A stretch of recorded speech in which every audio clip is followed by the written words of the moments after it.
Hey, today I'm going to talk about why I don't want you to try anything that I teach you on the course. Hey, welcome to the channel today. Listen, I have a pet peeve with you, and here's what it comes down to. I will teach you things here about the single point swing to help you simplify your golf game, and I will see comments, and maybe it's not all of you, but it's definitely some of you, and you'll say, Todd, that's a lot to think about on the course.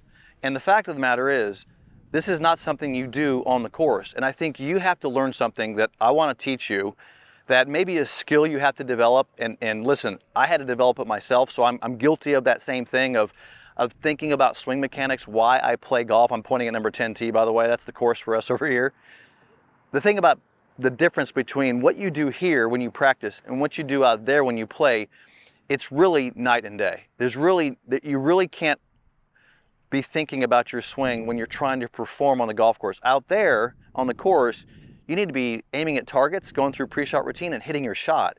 It's about execution and playing golf. It's not about mechanics. Now, I'm not saying you can't go out and play with some swing mechanics. I think you can get away with one or two, but I never play my best golf when I'm on the course thinking about swing mechanics.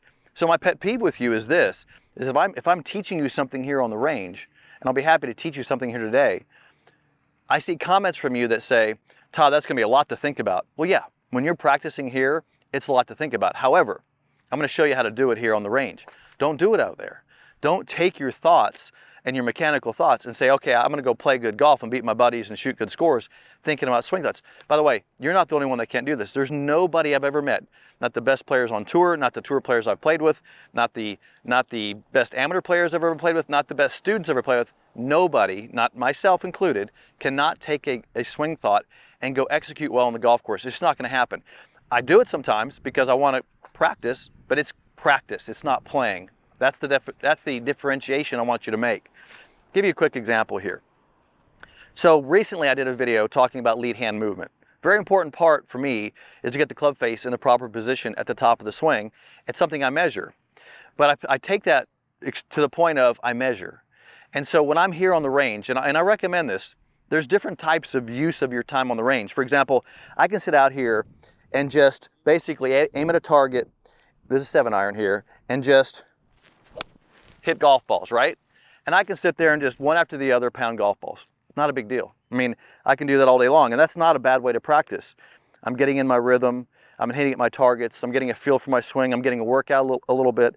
That's just time I spend here on the range. However, if I have something I'm working on, for example, the lead hand grip position, and I'm setting up to the ball here, and I'm playing around with my lead hand, I'm trying to get a feel for it, I may be adjusting lead hand, or maybe I'm working on my trail hand position, or my setup, or whatever it is, I need to make sure that I'm measuring it somehow. A video, like you're seeing me on video, I have a video camera back here, but the reason I need to be monitoring whether I'm doing it right or wrong is because you can't feel whether it's right or wrong. You have to monitor it with some kind of feedback tool. Notice this alignment trainer I have on the ground. It's a feedback tool because one of the things that I have trouble with that when I'm playing a lot is my ball position gets wacky because I'll be playing in the wind or whatever, my ball position gets weird. So I put my ABT down here and I'm always practicing getting a reference for ideal ball position. So this is, again, it's a feedback tool. That camera, this alignment trainer, I have some in my bag. For example, I have a 6-iron here, that's my training 6-iron. I have sticks, I have plenty of aids that help me. My point is that there's a type of practice here which is technical sometimes. It's when you need to be measuring it. If you're not measuring it, I tell people, if you're not measuring what you're doing on the range when you're practicing, if you're not spending time to make sure the lead hand is correct, to make sure your address is correct, then you're just getting exercise and hitting golf balls. That's not a bad way to practice. It's just not going to help you get better. Now, having said that, I'm out here practicing. I'm hitting a few 7-irons. I'm checking my ball position. I might have a camera back there to check let's say I'm working on my backswing. I'm hitting some shots. And I keep going through this process of, checking, am I doing it correctly? Hitting a ball, making the adjustment. Let's say I complete that and I'm feeling pretty good about it. When I go play, I have to learn a skill. And that skill is my ability to do that on the course without thinking about it. You might say, Todd, how do you do that? And it's hard, right? What I do, and here's the tip for the day, is to stop thinking about something. If you want to take your new thing to the course, and I'll just go back to my example of lead hand because I've been talking a lot about that in the channel. Let's say I've adjusted my lead hand. Let's say I'm in a weak position and it doesn't quite feel good. You haven't quite got it in the head yet. You're a little bit still working on it, but you want to go play golf. It's tough. But what I'm going to tell you to do is build a process around it and have your process do it for you. Now, here's what I mean by that. Let's say I changed my lead hand grip. Let's say I've moved it and now it feels weird, right? And you don't want it to slip back to the old grip. I'm going to basically build a, let's say I've moved it this way to make it a little bit, which we would call more neutral. I'm going to build a process. Here I'm going to do, I'm going to go like this, make it neutral, grab the club, and then hit a shot. So I built a little neutralizing process here that I'm going to practice for about 4 or 5 shots.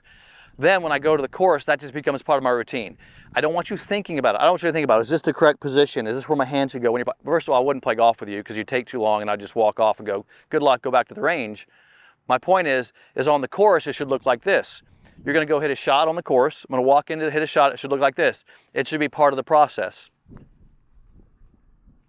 right? And the process, just put my hand in the correct position. You see what I did there?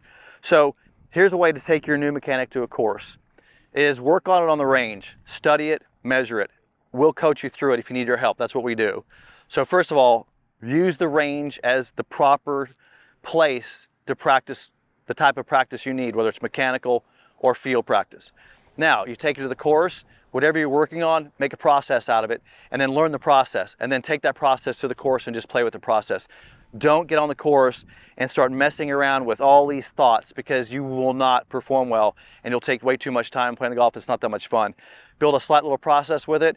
The other thing I will recommend before I get off the video with you here is one thing. Don't get on 10 things. Just pick one thing. If you're working on your grip, build a process for your grip. If it's a backswing thing, just a backswing. So maybe you're working on the top of the swing and trying to feel your right arm fold or whatever. Just say, okay, and I might even in my routine rehearse that one fold and then I'll hit. So whatever it is, pick the one thing, build a process out of it, and take that to the course. Eventually, you're never going to think about it again. You'll be able to take it straight to the course and play your best golf. Hope that helps you understand that you need to stop thinking about mechanics on the course. You learn those here, you measure those here, and you play out there. Hope that helps. Click the bell icon, give me a thumbs up. I'll see you in the next video.